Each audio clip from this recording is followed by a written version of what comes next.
안녕하세요. 미국 주식하는 인겐입니다. 오늘 미국장 한번 보겠습니다. 구독과 좋아요 부탁해요. 오늘 시장은 중동 전쟁의 확산 양상의 영향을 받아 나스닥은 1.5% 이상 하락하면서 하루 만에 반락하는 모습을 보였고, 이란이 이스라엘을 향해 200개의 미사일을 발사했다는 소식이 전해지면서 3대 지수는 일찍 하락을 하는 모습을 보여줬습니다. 우선 3대 지수는 장 초반 이란이 이스라엘에 대한 대규모 보복 공격에 나서면서 하락을 하고 국제 유가는 급등을 했는데, 이에 이란은 이스라엘을 향해 최소 200발의 탄도미사일을 발사했고, 이란 혁명 수비대는 이번 미사일 공격은 헤즈볼라 암살에 대한 보복 공격이라 밝혀 이스라엘이 보복 공격을 한다면 앞으로 더 많은 미사일을 발사할 것이라 경고하는 모습을 보여줬습니다. 이에 이스라엘은 이란이 쏜 미사일이 중부와 남부에 몇 발 떨어졌지만 대부분 요격됐고 현재까지 사상자 보고는 없었다 밝혔는데, 이로 인해 이란의 미사일 발사는 이스라엘군이 레바논 남부에서 이란의 지원을 받는 민병대 헤즈볼라를 무력화하기 위해 지상전을 펼치기 시작한 지 하루 만에 이뤄졌고, 이 같은 사태로 원유 공급 차질에 따른 유가 급등 우려까지 겹치며 이날 WTI 가격은 한때 4% 가까이 상승을 하는 모습을 보여줬죠. 이에 따라 이날은 방산주의 강세가 보였고, 노스록 그루먼의 주가는 3%, 그리고 로키드 마틴은 3.6% 상승해 605달러로 마감을 하는 모습을 보여줬습니다. 이에 개인적인 생각은 상황이 추가로 악화하지 않기를 바라지만, 만약 추가로 상황 악화가 발생한다면 주식시장의 약세가 지속할 가능성이 있어 그러한 이유는 이 상황이 얼마나 더 악화할지 알 수 없기 때문이라 할 수 있는데, 이로 인해 지금 시장은 올해 좋은 결과를 보였지만 향후 몇 주 동안 무슨 일이 일어나느냐에 따라 사람들은 시장에서 겁을 먹고 떠날 수도 있다 생각이 듭니다. 여기에 더해 미 동부 연합 항만 노동자들의 파업 역시 시장의 주목을 받고 있어 개인적인 생각은 이러한 파업이 장기화될 경우 미 전역의 공급망 위기가 올 수 있다 생각이 드는데, 이에 인공지능 대장 엔비디아 주가 역시 이날 3.6% 하락해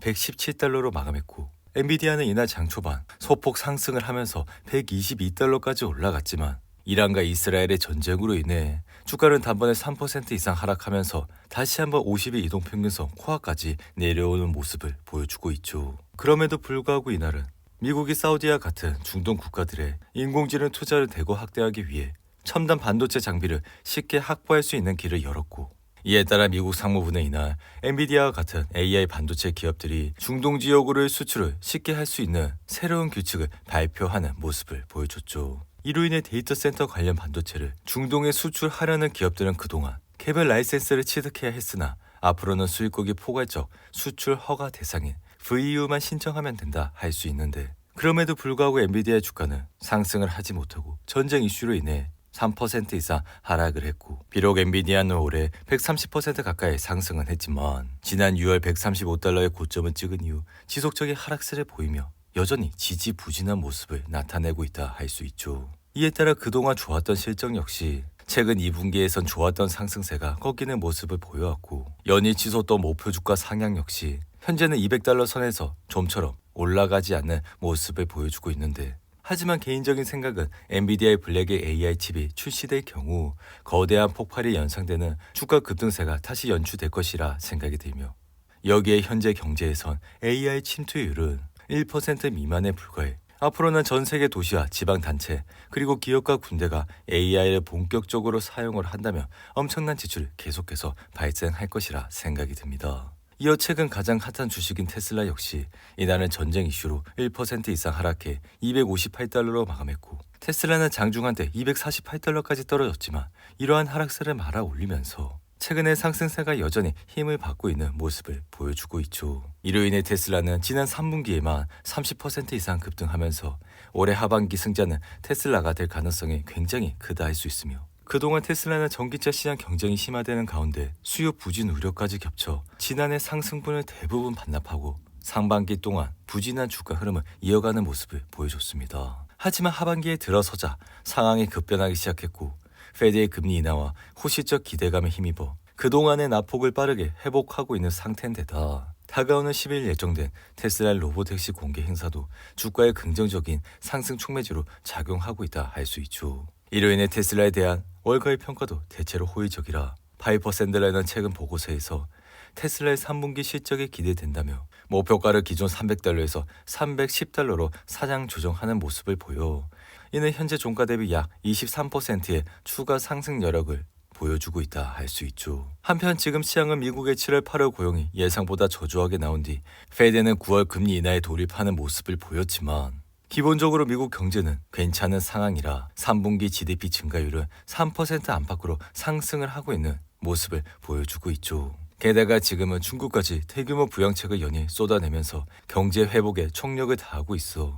개인적인 생각은 이 같은 현상은 미국 경제와 시장에 추가로 힘을 불어넣을 수 있는 요인이라 생각이 듭니다. 이로 인해 S&P 500은 계절성에서 최악인 9월에도 2019년 이후 처음으로 플러스 수익률로 마감을 했지만 이 같은 말은 역설적으로 B컷은 필요 없을 수 있다는 얘기로 들릴 수 있어. 지금 시장은 50bp 인하 가능성은 떨어지고 금리는 상승을 하는 모습을 보여주고 있죠. 그리고 전날 주식시장의 피어앤그리드 지수는 75로 극도의 탐욕 수준까지 올라와 이 같은 상황에서 주식을 매수하라고 추천을 드리진 않았고 그러자마자 시장은 이날 이란과 이스라엘 전쟁 이슈로 단번에 급락을 하는 모습을 보여줬는데 이에 시가총액 1위 기업 애플의 주가는 이날 2.9% 하락해 $226로 마감했고 애플 역시 이날은 장중 한때 $223까지 떨어지면서 흔들리는 모습을 보였지만 이러한 하락폭을 다소 말아올리는 모습을 보여줬죠. 이 애플은 최근 아이폰 16에 대한 실망감으로 인해 주가는 흔들리는 모습을 나타냈지만 여전히 22이동평균선 윗선에서 흐름을 이어가고 있고 게다가 지금은 2개분기 연속 어닝 서프라이즈가 나왔기 때문에 주가는 그 이후 좀처럼 흔들리지 않고 꾸준히 상승을 하는 모습을 보여주고 있습니다. 그리고 미국의 401k는 대규모 자산 운영상 어쩔 수 없이 대형 우량주에 주로 투자가 되고 있어. S&P 500 내에서 애플은 가장 큰 비중을 차지하고 있기에 이것이 애플 주가의 우상향 근거로 사용이 된다 할 수 있죠. 한편 가상화폐 대장 비트코인은 이란이 이스라엘에 미사일을 발사하면서 중동 긴장이 고조되자 4% 가까이 급락해 한때 6만 1000달러 선이 붕괴됐고 이에 비트코인이 6만 1000달러 선이 붕괴된 것은 지난 9월 18일 이후 처음이라 할 수 있죠. 이어 천연가스 회사인 뉴포트리스는 모건 스탠리가 4,600만 주의 공모 가격을 주당 8.63달러로 책정한 이후 이날 주가는 6% 이상 급등했고 이란과 이스라엘의 전쟁으로 이날 에너지 관련 주가들은 대부분 3% 이상 상승을 하는 모습을 보여줬는데 반면 컴퓨터 제조업체인 HP는 CT가 매수해서 중립으로 낮추면서 주가는 3% 이상 급락했고 이에 CT는 산업구조가 악화되고 단기적으로 인공지능의 성장이 제한적이라 이 같은 이유를 밝혔는데 이어 디즈니의 주가는 레이먼드 제임스가 아웃퍼폼에서 마켓 퍼폼으로 낮추며 주가는 2% 이상 하락했고 반면 가정용품 회사인 크로록스는 제프리스가 홀드해서 매수로 사양 조정한 이후 1% 이상 상승해 제프리스는 크로록스가 전환점이 있으며 앞으로 수익성이 상승할 것이라 밝혔는데 이어 페이첵은 이날 1분기 실적을 발표한 이후 5% 가까이 상승해 52주 최고치를 기록했고 페이첵의 매출은 13억 2천만 달러, 주당 순이익은 1.16달러를 기록하며 시장 예상치를 상회하는 모습을 보여줬습니다. 오늘도 8분이 넘는 긴 영상 끝까지 시청해 주셔서 감사하고요. 가시기 전에 구독과 좋아요 잊지 마시고 그럼 저는 다음 영상에서 찾아뵙겠습니다. 감사합니다.